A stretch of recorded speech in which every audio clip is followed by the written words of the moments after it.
Previously on X-Men. There's the head unit, which is really not much good to me for anything more than a cell phone holder and a Bluetooth amplifier. Look at the thing, all these buttons, no touch screen. It's straight out of the 80s. Don't worry, I think I know exactly what to do about that.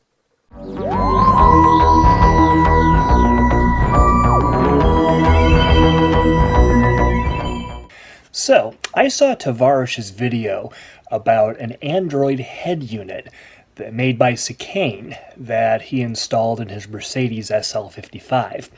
I looked around Seicane's website for myself and found that they make Android head units not just for Mercedes, but for many, many different cars, including my Subaru WRX. So I reached out to Seicane to ask them about reviewing one of their units for myself. And much to my surprise, they said yes. Now, one thing to keep in mind with this unit is it is an Android head unit. You do get AM and FM radio. You do not get XM satellite radio. You will lose that function if you buy this head unit. Also, there is no CD player.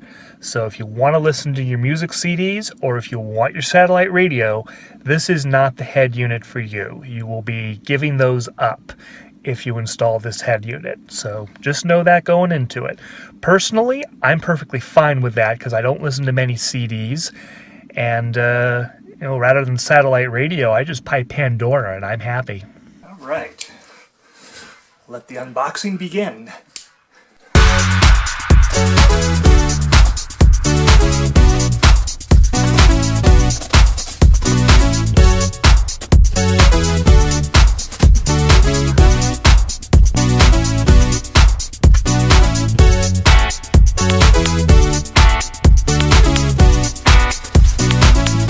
Here we have the unit itself. It's already embedded into a center panel for the WRX that'll replace the fake carbon fiber one that's there. So, bye-bye carbon fiber, and hello, black plastic. This also allows them to expand the size of the head unit and the controls off to the side beyond the double DIN size of the original one. But wait, there's a lot more than that.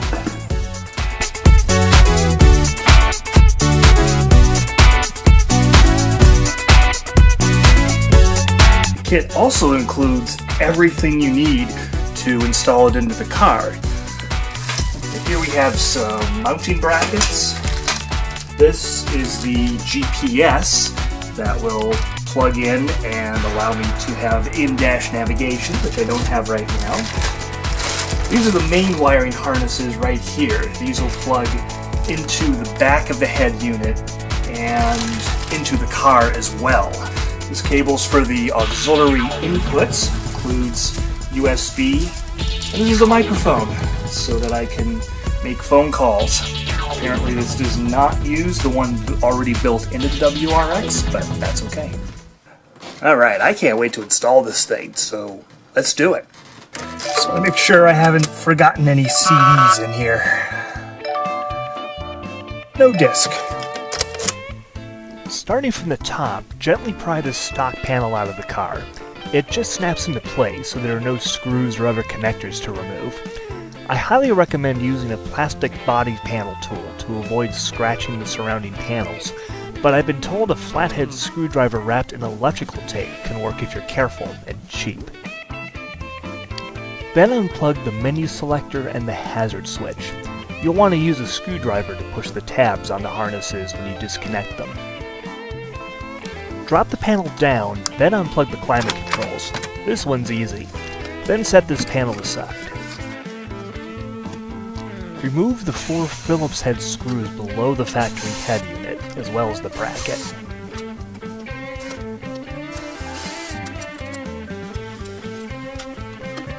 Then remove 2 screws on either side and carefully pull the head unit out.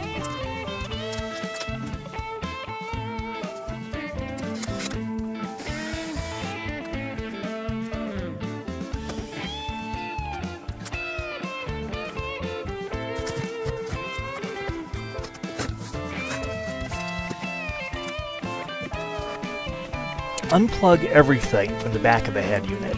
Don't worry about remembering what goes where. The new wiring only plugs in one way.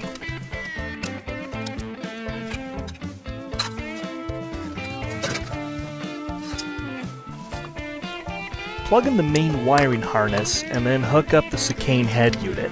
Don't worry about any other harnesses right now. We just want to check and make sure it works.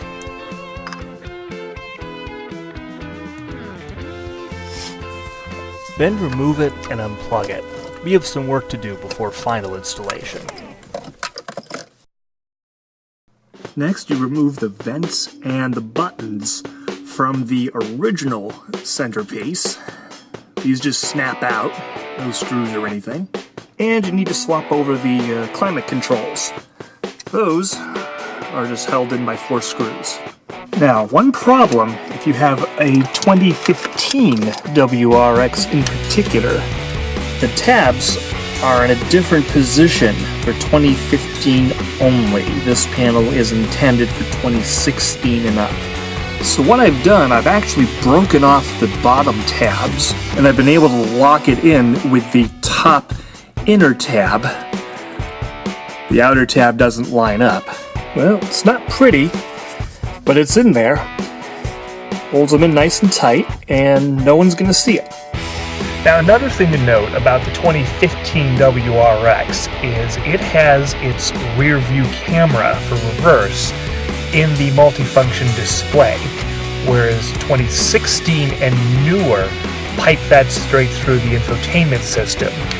The kit does not come with an adapter to put that video through to the Seicane Android head unit, but there is a wiring harness available that will re-enable that functionality. I don't have the information for that since I have a 2015, so having the rear backup camera display elsewhere kind of bypasses that problem for me, so I haven't researched it. If you do a little looking online, you'll probably figure it out just fine. Here's the GPS antenna. The base is magnetic, so I'm just gonna stick it up here out of the way. Alright, so that ended up not working out. I couldn't get a reliable GPS signal with the antenna stuck where it was way down underneath the dashboard, probably because of all the metal in the way. So I'll show you what I did instead. Instead of sticking the GPS back there, I've run the cable up and it'll go underneath this panel here, underneath the multifunction display, and I shoved it up into this little crack here. This way, there's just a little bit of foam, plastic, and the windshield between the GPS and its signal, so hopefully that'll work a little better. Now, I'm not going to show you all the steps involved because SubiSpeed already did a really good video showing how to remove the hood for the multifunction display. I'll leave a link there or up there, either way. Anyhow, I'll let them tell you how to do it. Been a little modification to the underside of the panel. I've drilled a couple of holes here to run cables through. One of them will be for the 2 USB ports that come out, and the other will be for the head of my ham radio. That's obviously something most of you won't have. Alright, the test.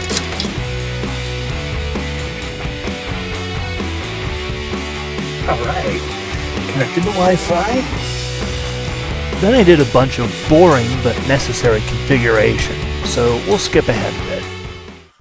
Now witness the firepower of this fully armed and operational battle station. So, as you can see, there's a bunch of different functions here, and I'll go into a full detailed review later.